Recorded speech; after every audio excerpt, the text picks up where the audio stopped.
அனைவருக்கும் இனிய காலை வணக்கம். இன்று ஜூலை மாதம் 20ஆம் தேதி 2025 ஞாயிற்றுக்கிழமை. இன்று ஆடி கார்த்திகை, ஆடி கிருத்திகை விரத நாள். இன்றைய தின ராசி பலன்: மேஷம், புத்திசாலித்தனமாக நடக்க வேண்டிய நாள். ரிஷபம், பிரச்சனைகள் தீரும். மிதுனம், தாயின் ஆரோக்கியம் மேம்படும். கடகம், வாழ்க்கை துணையால் நன்மை உண்டு. சிம்மம், புது முயற்சியிலே வெற்றி உண்டு. கன்னி, சந்திராஷ்டமம் இருப்பதனால் செலவு கூடும்.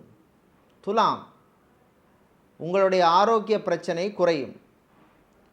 விருச்சிகம், பிரயாணங்கள் நல்லபடியாக நடக்கும். தனுசு, வேலை கிடைக்கும். மகரம், வெளிநாட்டு உதவி வந்து சேரும். கும்பம், சகோதர வழியிலே நன்மை உண்டு. மீனம், வியாபாரத்திலே லாபம் உண்டு.